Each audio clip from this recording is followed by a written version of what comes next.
Unfortunate है कि सुशांत की वजह से they thinking now they need to change. They should have changed long back. You have to understand media plays a huge part. आप जो कह रहे हैं वो ऑडियंसेस हमारी सुन रही है, वो ऑडियंसेस वो पढ़ रही है, वो बिलीव कर रही है. तो जब एक एक्टर अच्छा काम करता है तो क्यों ये डिस्पैरिटी होती है कि भाई तुम ए लिस्टर हो, वो बी लिस्टर है, वो सी लिस्टर है, तो भाई हम बी लिस्टर को जो है हम लोग इसको स्पेस नहीं देंगे, हम सिर्फ ए लिस्टर को छापेंगे. ये किसने आपको हक दिया है करने का यार? ठीक है, एक एक्ट्रेस है जो बहुत यंग एक्ट्रेस है, अभी उनके फॉलोवर 1 मिलियन पहले ही थे भाई. पहली फिल्म आई नहीं और 1 मिलियन फॉलोवर पहले ही है उनके. और फिर वही लोग जो है चिल्ला रहे, बोल रहे बॉयकॉट करो इन स्टार किड्स को. अरे तो फिर फॉलो क्यों किया उनको पहले आपने? अगर आप सच में चाहते हैं कि आपको अच्छे प्रोजेक्ट्स देखने को मिले, अगर आप आउटसाइडर्स के लिए इतना फाइट कर रहे हैं, या फिर आप चाहते हैं कि जो भी खामियां हैं हमारी इंडस्ट्री में वो खत्म हो, या हेल्प करना चाहते हैं चीज़ों को रिजॉल्व करने में, देन सपोर्ट टैलेंट.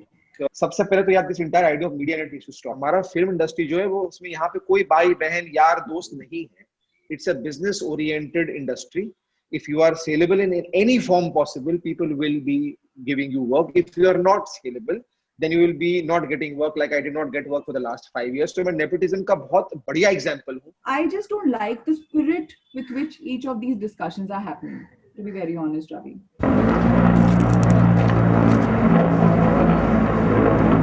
पैंडेमिक चल रहा है और इस पैंडेमिक में थिएटर्स बंद है, लेकिन एकमात्र साधन है वेब सीरीज का. और आपकी जो जिस तरह से वेब सीरीज आई है सभी को सेटिस्फाई किया है, कन्विंस किया है, उसके बारे में बात करेंगे. और हमारे बीच में मीडिया इंटरेक्शन में हम कई बार पूछते हैं लोगों से कि क्या चल रहा है. तो एक डिबेट बहुत ज़्यादा चल रहा है हमारे सोसाइटी में, हमारे इंडिया में, इस बात को लेकर कि इनसाइडर और आउटसाइडर्स भी चल रहे हैं. आप में से एक इनसाइडर भी है, आप में से एक आउटसाइडर भी है. तो हम ये जानना चाहेंगे कि how you guys are comfortable in the industry, और जिस तरह से डिबेट चल रहा है उसके बारे में आपका क्या सोचना है. फिर आश्रम 2 के बारे में आप क्या एक्सपेक्ट करते हैं ऑडियंस के बारे में, तो इस पर हम चर्चा करेंगे. ठीक है? बिल्कुल ब्रदर. आई थिंक यार सबसे पहले तो ये कहना चाहूंगा, जवाब तुम्हारे सामने है मेरे दोस्त. To cut the long story short, आपने कहा कि इस वेब सीरीज में एक आउटसाइडर भी है और एक इनसाइडर भी है, और आउटसाइडर की तारीफ भी हो रही है और एक इनसाइडर की तारीफ भी हो रही है. तो आपको सबसे मैं यही कहना चाहूंगा कि द मोस्ट इम्पोर्टेंट थिंग जो जनता देखती है वो है टैलेंट. अगर आपको लोग पसंद करते हैं तो आप कौन से रिलीजन के हैं, आप किसके फादर के बेटे, आप कौन से लीनियज से आते हैं, कोई मैटर नहीं करता है. ऑफ कोर्स जो एक आउटसाइडर है जिससे कोई भी कनेक्शन इस इंडस्ट्री से नहीं है, उसकी जर्नी बहुत मुश्किल होती है. I definitely agree. मैं इस बात को कभी भी मैंने डिसएग्री नहीं किया है. और जहां तक एक इनसाइडर की जर्नी रहती है उसकी जर्नी भी बहुत मुश्किल होती है. हर इंसान एक इंडिविजुअल है और इंडिविजुअलिटी के हिसाब से हर इंसान की कहानियां जो है, स्ट्रगल्स जो है वो अलग रहे हैं. ये एक प्लेटफॉर्म नहीं है, मतलब ये इंटरव्यू नहीं है आज कि मैं आपको अपनी जर्नी के बारे में बताऊं, लेकिन मेरी जर्नी भी कठिन रही है, अनुप्रिया की जर्नी भी कठिन रही है. और एज आई सेड कि कोई भी चीज आसानी से कोई भी चीज किसी भी इंडस्ट्री में आपको आसानी से नहीं मिलती है, स्ट्रगल करना पड़ता है. हाँ, जहां तक स्टार किड्स का सवाल है, ऐसे कुछ स्टार किड्स हैं जो 15-20 फ्लॉप देने के बाद भी 15-20 फिल्में रोज साइन करते हैं. ऐसा हो रहा है. तो हम नेपोटिज्म की बात नहीं करते, हम बात करते हैं ग्रुपिज्म की, फेवरेटिज्म की. वो आपका दोस्त है, चलो दोस्त को फिल्म दे दी, तो ये ऐसा होता है. और इवेंचुअली ये जो लोग फिल्म साइन करते हैं इसलिए भी साइन करते हैं बिकॉज हम दर्शक जो ऑडियंसेस है वही तो पसंद कर रहे हैं, इसलिए तो साइन कर रहे हैं लोग. आपको ये जानना बहुत जरूरी है कि अगर थिएट्रिकली फिल्म नहीं चलती है तो सैटेलाइट पे फिल्म दिखती है इनकी. तो आपको ये जानना जरूरी है कि हमारा फिल्म इंडस्ट्री जो है वो उसमें यहाँ पे कोई भाई बहन यार दोस्त नहीं है. It's a business oriented industry. If you are saleable in any form possible, people will be giving you work. If you are not saleable, then you will be not getting work. Like I did not get work for the last 5 years. तो मैं nepotism का बहुत बढ़िया example हूँ, जिसकी शुरुआत राज 2 से हुई, जो एक सक्सेसफुल फिल्म थी इमरान के साथ, महेश भट्ट के साथ. जशन जैसे मैंने फिल्म की जिसमें महेश भट्ट साहब ने खुद मुझे डायरेक्ट किया. 20 साल की उम्र में फिल्म क्रिटिकली सक्सेसफुल रही. उसके बाद मेरे पास 5 साल काम नहीं था. तो आप समझ सकते हैं इस बात को कि ये सिर्फ नेपोटिज्म करने टर्म से कुछ नहीं होता. Anupriya, please take over from. Right, well said. Anupriya. What Jan said was very right, that everybody has an individual journey, आज मेरा तो ये मानना है कि स्टार्स बनने के बाद भी आपका स्ट्रगल कोई खत्म नहीं होता है. हर एक जर्नी आपकी चलती रहती है. The struggles are very different from one another, you know. And हर एक इंडिविजुअल की अपनी जर्नी होती है. किसी की फैमिली लाइफ बहुत स्ट्रांग है, किसी का प्रोफेशनल फ्रंट बहुत स्ट्रांग है, ये है वो है, and within that you are trying to manage your work and your atmosphere. So you really can't compare the two things. But apart from that, yes, someone who's from the industry has far more access to opportunities, to people, to figure a way out, to support system or even guidance. Someone who's an outsider, उनको हर चीज खुद ढूंढनी पड़ती है, you know. मतलब वो struggles change होते रहते हैं विद एवरी स्टेज, लेकिन आपको आपकी सारी लर्निंग्स खुद की होती हैं. आप किसी से आके पूछ भी नहीं सकते कि अच्छा ये मैं कैसे करूं या मुझे क्या करना है. हमारे यहाँ मुझे बस ये प्रॉब्लम लगती है कि जो इनसाइडर्स हैं, जो स्टार किड्स हैं, वो एक्टर्स अपने आप को प्रूव करने से पहले ही स्टार्स बन चुके होते हैं. You know, before they able to prove themselves as actors, they already predestined stars. And हमारे केस में हम लोग को अपने आप को एक्टर प्रूव करना पड़ता है. अगर कभी स्टारडम मिल जाए तो बहुत बड़ी बात है, you know. Right. That is a big disparity. But having said that, I think now the opportunities, you cannot just see one thing and keep harping about that. You have to also see the progress that has happened in the past 3-4 years or 5 years. I think there's a lot of progress. A lot of outsiders are getting work in all sorts of aspects of filmmaking. Content has become far more important. A lot many avenues have happened. Like अब तो देखा जाए तो short films भी बहुत important हैं. आप एक short film बना के भी अपना एक path ढूंढ सकते हैं. Ads important हैं, short films, your web series, music videos, or even films per se. And YouTube has become such a big sensation. If you have nothing else, you can make your own stuff and put it out there for people to consume also. So opportunities are galore. Having said that, difficulties will always remain. But I just don't like the spirit with which each of these discussions are happening, to be very honest, Ravi. It is not, the spirit right now is not to find solutions, it is to demean each other, which isn't fair, and that will not lead to any resolution. Okay. क्योंकि ये जो outsider insider का जो debate है एक individuality के हिसाब से देखा जा रहा है, ठीक है, और ऑडियंस भी बढ़ चुकी है, एक इनसाइडर के सपोर्ट में, एक आउटसाइडर के सपोर्ट में, वो तो चलता रहेगा, ठीक है. लेकिन आप होल इंडस्ट्री को अगर देखें, उस कॉन्टेक्स्ट में अगर कहना चाहें, तो आप क्या एक्सपेक्ट करते हैं ऑडियंस से? हमें अब किस हिसाब से हमें फिल्म इंडस्ट्री को देखना चाहिए ताकि एक इंडस्ट्री ग्रो हो, यू नो, हमारी इंडियन सिनेमा ज्यादा फले फूले? उस हिसाब से, उस कॉन्टेक्स्ट से आप कहना चाहें ऑडियंस को, जो अभी फिलहाल तो बटी हुई है, उन्हें अगर आप अपने शब्दों में कुछ कहना चाहें, समझाना चाहें. मैं बस इतना कहना चाहूंगी कि अगर आप सच में चाहते हैं कि आपको अच्छे प्रोजेक्ट्स देखने को मिले, अगर आप आउटसाइडर्स के लिए इतना फाइट कर रहे हैं, या फिर आप चाहते हैं कि जो भी खामियां हैं हमारी इंडस्ट्री में वो खत्म हो, या हेल्प करना चाहते हैं चीज़ों को रिजॉल्व करने में, then support talent, have that approach. अगर कोई फिल्म पसंद आ रही है, क्रिटिकली अक्लेम्ड है, तो make sure that it also does well on the box office. Responsibility so that you can see tomorrow good content come out. When it is average, please say it is average. When something is beautiful or great, please say that it is. आप तो आज आपके पास इतने Avenue और चीजों के बारे में चर्चा करने के लिए, तो अगर कुछ अच्छा कंटेंट होता है तो प्लीज उसे सपोर्ट करें, चाहे वो इन तरह से हो. At the end of the day, what all of us actors or creative people want is for good content to be made. Whether Adyan is making it, or Anupriya is making it, or a star kid, any other star kid is making it, or whosoever is doing it.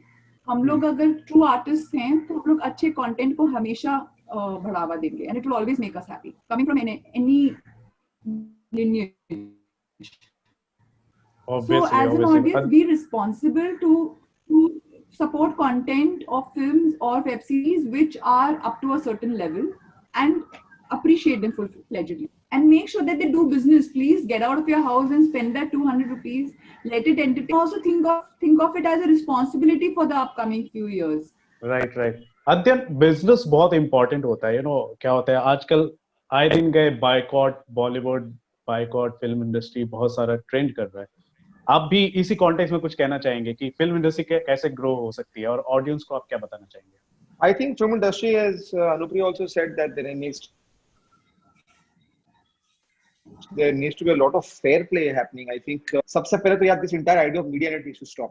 You know, the fact that you have to pay to be able to, you know, get yourself in a newspaper or in print media, I think is the most wrong, futile thing to do. I think it's so wrong.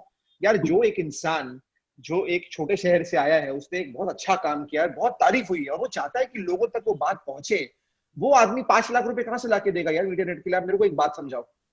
और ऐसे कितने लोग हैं जिन्होंने अच्छा perform नहीं किया है, आपने उन लोगों को just because they have the money the power to छापो whatever the hell they want to छापो, is a wrong thing to do. You know, just you have to understand media plays a huge part. आप जो कह रहे हैं वो audiences हमारी सुन रही है, वो ऑडियंसेस वो पढ़ रही है, वो बिलीव कर रही है। तो जब एक एक्टर अच्छा काम करता है तो क्यों ये डिस्पैरिटी होती है कि भाई तुम ए लिस्टर हो, वो बी लिस्टर है, वो सी लिस्टर है, तो भाई हम बी लिस्टर को जो है हम लोग इसको स्पेस नहीं देंगे, हम सिर्फ ए लिस्टर को छापेंगे। ये किसने आपको हक दिया करने का यार? टैलेंट, आप बोलते हैं कि टैलेंट हैज नो बाउंड्रीज, तो टैलेंट भी ये ग्रिड कहां से शुरू हो गए? ये चाहे वो इसने छोटा रोल किया हो और अप्रिसिएशन बहुत बड़ा हो उसका, तो आपको उसको वो स्पेस तो देना चाहिए ना। आज मैं ये भी देख रहा हूँ कि आज इतनी बदतमीजी भी होने लगी है कि लोग ये कह रहे हैं यार तुम्हारे जो है वो एक्टर बहुत अच्छे हो तुम्हारे, लेकिन फॉलोवर 2 लाख है खाली, उसके फॉलोवर 2 मिलियन है। आई हैव सीन जिनको एक्टिंग का सर पैर नहीं, आप उनको लीड रोल में बड़े बड़े वेब शोज दे रहे हो यार।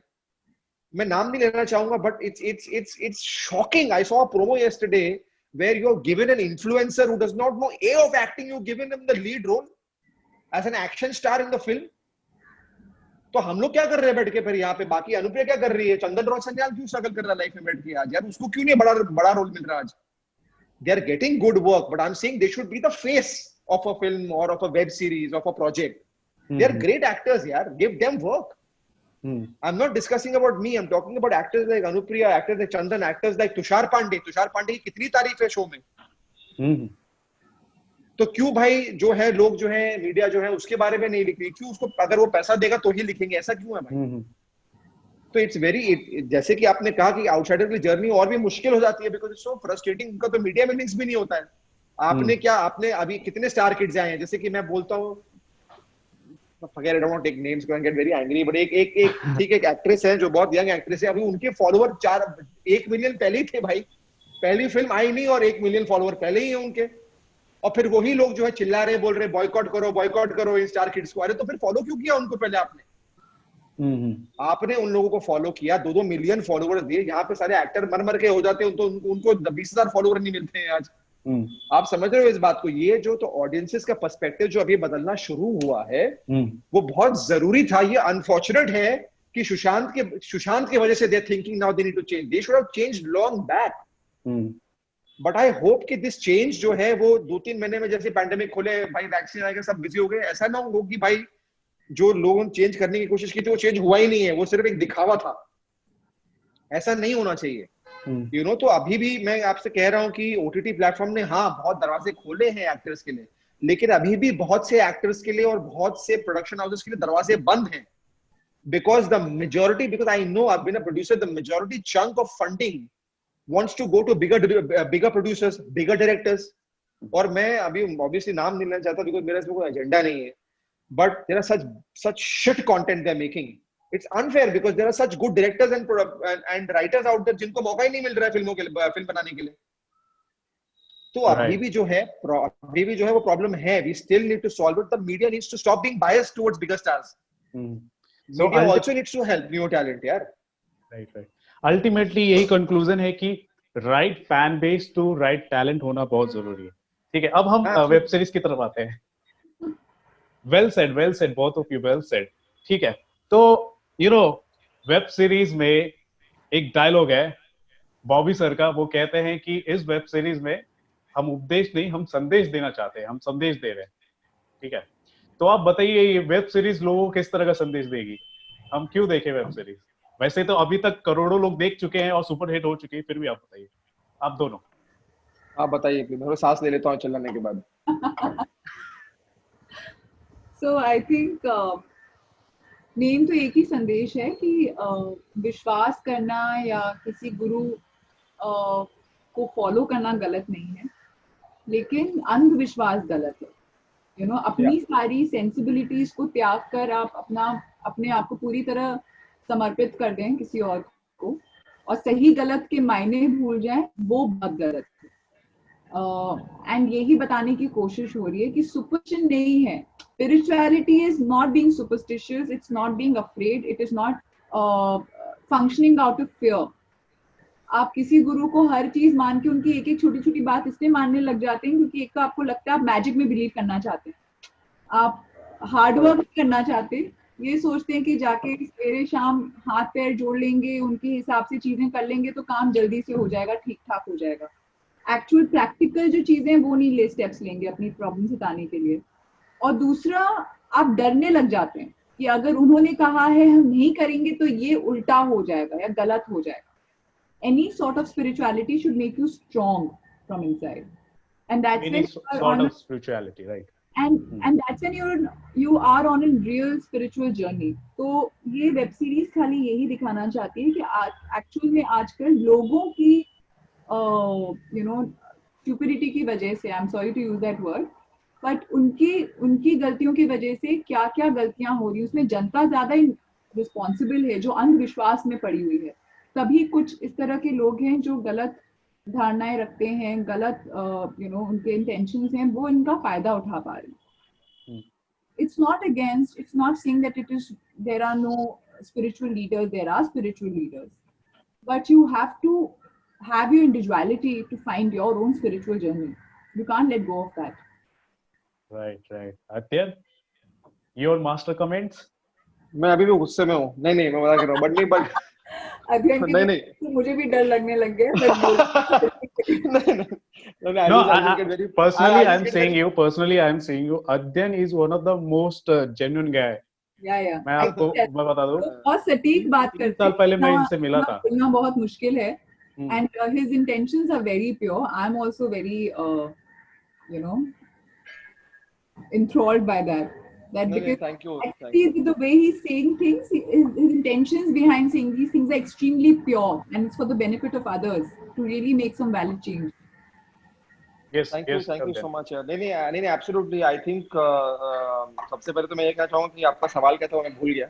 सवाल बस यही है कि ये जो वेब सीरीज है ये लोगों को क्या संदेश दे रही है, क्या समझ गया नहीं, यही है यार, ये बिल्कुल आई थिंक ये वन पॉइंट में she said it. I think ये विश्वास और अंधविश्वास में बहुत थिन लाइन है। I think I have been through, मैं अपनी जर्नी के बारे में अगर एक लाइन में कहूँ आपसे कि मैं भी कहीं ना कहीं अपनी जिंदगी में एक पॉइंट पे था जब मैं बहुत इनसिक्योर था कि आगे क्या होगा, करियर बनेगा कि नहीं भाई, फिल्में चलेंगी कि नहीं चलेंगी, तो भाई इस बाबा के पास जाओ, उस बाबा के पास जाओ, ये बोलते हैं बाबा जी गुरु जी के पास जाओ, पंडित जी के पास जाओ, हमारा कल्चर में है ये सब, एंड आई रियलाइज कि यार they are playing with your mind, they are playing with your fear. ये जो उनको पता है कि आपका जो डर बैठा हुआ है आपके अंदर, उससे कैसे आपको मैनिपुलेट करना है, कैसे आपके साथ खेलना है, इसी की वजह से जो है इंसान जो है वो अंधविश्वासी बन जाता है इन सारी चीजों में। और मैंने दोनों तरीके के गुरु देखे हैं, एक जिन्होंने मुझे बहुत बेवकूफ बनाया तो मुझे कुछ भी नहीं हुआ मेरी जिंदगी में, और एक जैसे कि जिनको मैं फॉलो करता हूँ श्री रविशंकर, कैसे उन्होंने मुझे गाइड किया है। गाइडेंस जरूरी है, गुरुजी आपको गाइड करते हैं लाइफ में, दे डोंट,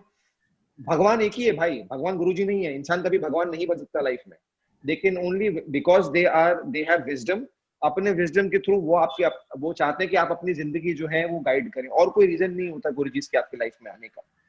सो हमारा शो जो है यही पर्सपेक्टिव लोगों को बताना चाहता है, एक फेयर पर्सपेक्टिव बताना चाहते हैं कि भाई ठीक है कि आप किसी में गुरु में या गॉडमैन में विश्वास करते करें, अंधे की तरह मत करें, लेकिन कुछ चीजें, कुछ सोच जो है आप भी सोचें, you take your own decision, don't let that person control your entire soul, your mind. इस तरह के जो कंटेंट होते हैं ना, उसके लिए काफी गट्स भी चाहिए होती है, कि आपने फियर की बात की कि हमें डर लगा रहता है कि हम करियर में किस तरह करेंगे, फिर हम गॉडमैन के पास हम जाते हैं, लेकिन एक फिल्म मेकर के लिए इससे काउंटर करना, इस नैरेटिव को काउंटर करने के लिए एक गट्स की जरूरत होती है, जो आपने आश्रम के जरिए आप लोगों ने दिखाई है। लेकिन फिर भी क्या होता है कि हमारी सोसाइटी में आजकल काफी लोगों के सेंटिमेंट्स भी हर्ट हो जाते हैं जब भी आप इस तरह के कंटेंट लाते हैं काफी लोग, तो उसको आप किस नजरिए से देखते हैं, क्या कहना चाहेंगे लोगों से? मैं I, सबसे पहले तो मैं ये कहना चाहूंगा कि हमने किसी को हर्ट ही नहीं किया है। सबसे खूबसूरत बात ये है कि जब लोगों ने प्रोमो देखा तो लोगों ने बोला इसका बॉयकॉट करेंगे, हिंदुत्व के ऊपर लोग बोल रहे हैं, इसके ऊपर बोल रहे हैं, इस्लाम के ऊपर क्यों नहीं बनाया, क्रिश्चियनिटी के ऊपर क्यों नहीं बनाया। भाई हम तो रिलीजन को ला ही नहीं रहे थे पिक्चर में। हम तो एक गॉडमैन की कहानी बता रहे थे जो वो लोगों को कैसे मैनिपुलेट करता है, उसमें रिलीजन का कोई लेना देना ही नहीं था। और जब शो रिलीज हुआ तो लोगों का पर्सपेक्टिव बिल्कुल वही, that is the whole reason why people have liked Aashram so much, कि उसमें हम कोई भी जो है जिनको लगा, जो लोग खुश थे भाई बहुत बड़ी कंट्रोवर्सी होगी और हम इसको बैन करेंगे, ये सब कुछ हुआ ही नहीं उसमें। तो ये बताना भी जरूरी है। और प्रकाश जी जो है जब फिल्में बनाते हैं तो जब सोसाइटी के ऊपर जो इतनी चीजें चलती हैं, जो जो देश में जो इश्यूज होते हैं, जब उनके ऊपर बनाते हैं तो बहुत ही अनबायस्ड तरीके से अपना पर्सपेक्टिव रखते हैं आगे। That is why people love him as a filmmaker, and that is why people have loved Ashram as well. So you have to understand कि इसको बना कौन रहा है। सही इंसान अगर बनाए तो इंसान समझने की कोशिश करता है इसको। So बिल्कुल, I have a feeling that जो कि एक मैसेज भी हम देने की कोशिश कर रहे थे, I think that people might try and understand that message at least through the show. Anupriya, last में आप भी बता दीजिए इसके बारे में क्या कहेंगे, ऑडियंस से आप क्या एक्सपेक्ट करती है? जो अध्ययन ने कहा बहुत सही कहा। एंड जहाँ तक की बात है about taking the risk, I really appreciate MX also for being that boisterous and thorough कि हाँ उन्होंने इस content को push किया आगे। The studio is also very important there to sanction and support such a concept. And Prakash sir से तो वैसे भी we expect such content. He's always set stories which are socially relevant in a very unbiased perspective, with an unbiased perspective, where the message has been able to reach the audience in the right spirit. Because उनकी intention सही हैं, वो सच में कुछ resolve करना चाहते हैं, खाली एक मुद्दे का जो सेंसेशनल एस्पेक्ट है उसको एक्सप्लॉइट नहीं करना चाहते। आप एक होती है स्टोरी कि जिसमें बहुत सारा मसाला है, उस स्टोरी को लेके दिखाना चाहते हैं कि जिससे आपकी ऑडियंस आप उसको देखने आए, and you just churning out that whole mentality and trend of consuming sensationalised content, be it in news, be it in TV, be it in your web series or anywhere. But if your intention is to say something, is to use this medium in order to reach out to the audience, to the people, and resolve a certain issue in the society, then I think it will come out right, and the audience will also receive it in the right way, because वो बनेगा ही right एक pure perspective से। audience से मेरा बस यही एक गुजारिश है कि किसी भी चीज पे पहले ओपाइन या एक धारणा रखने से पहले उसे देखिए तो सही, उसे समझने की कोशिश करिए। अगर ऐसे 5-6 लोग या 10 लोग इस प्रोजेक्ट से इन्वॉल्व हुए हैं जिनको आप इंडिविजुअली पसंद करते हो, प्रकाश सर जैसे अगर डायरेक्टर हैं, तो अगर उन्होंने इतने सालों में इतना फेथ तो कम से कम अर्न किया ही है कि आप उनकी चीजें देखकर उनको समझने की कोशिश करें और फिर डिसाइड करें। वो ही मैं खाली आश्रम के लिए नहीं, मैं हर चीज के लिए बोल रही हूँ कि ये जो एक तरीका है ना कि आप पहले से एक्साइट होके खाली बस गलत लिखने लग जाएं, गलत बोलने लग जाएं, उसको डिमीन करने लग जाएं, because I just think people just want to spew venom because they're frustrated. Herd mentality, man, herd mentality. Which is really sad. I think that is what hurts me as an individual, as an actor. It really does hurt me. My only request is to please give the filmmaker, the actors, the content producers a chance to say what they are saying and then make a judgment after watching the content with the right and open mind. That's all. एक बहुत ही productive conversation हुआ है, मैं कहना चाहूंगा, और आप लोगों के ओपिनियन काफी मैटर करेंगे। आई होप जब ऑडियंस, जब मेरे फॉलोअर्स जब सुनेंगे तो कुछ तो उन्हें समझ में आएगा। कंक्लूजन तो ये निकला है कि अगर आउटसाइडर और इनसाइडर का अगर डिबेट चल रहा है तो ये होना चाहिए कि right fan base to right talent होना चाहिए, और आप भरोसा कीजिए। हम एक फिल्म इंडस्ट्री, इतने सारे लोग जुड़े हैं, अच्छी कंटेंट है, उस पर भरोसा कीजिए और पहले ही आप फैसला मत सुना दीजिए। Right, thank you so much. तो गाइस, बहुत ही अच्छी वेब सीरीज रिलीज हुई है जिसका नाम है आश्रम। बॉबी सर है इसके अंदर, बहुत ही धमाल लग रहा है। फिर बाद में हमारे अध्ययन भी है, खूबसूरत अनुप्रिया भी है, उसके अलावा दर्शन कुमार आप देखिए, तुषार देखिए, सबसे इम्पोर्टेंट प्रकाश झा सर ने इस वेब सीरीज को डायरेक्ट किया। और आपको बता दूं, आपने ये फर्स्ट सीरीज आपने देखी है, सेकेंड जो वेब सीरीज है आई थिंक वो रेडी हो चुकी है sir. Yes, it's ready. It's ready to be it's served already to ready, everyone. We all just have Yes, to yes. Wait. You have to wait. It's already been shot, edited, and packaged. Okay, so आप first part देखिए, अगर आपने नहीं देखा है इसका review हमें बताइए कैसा लगा आपको। उसके अलावा सेकंड पार्ट का बिल्कुल आप इंतजार कीजिए, वहां पर आपको फाइनल कंक्लूजन मिल जाएगा। इस कन्वर्सेशन का आपको कंक्लूजन मिल गया, लेकिन वेब सीरीज का कंक्लूजन आपको सेकंड पार्ट में मिलेगा। Thank you so much. Thank you Thank you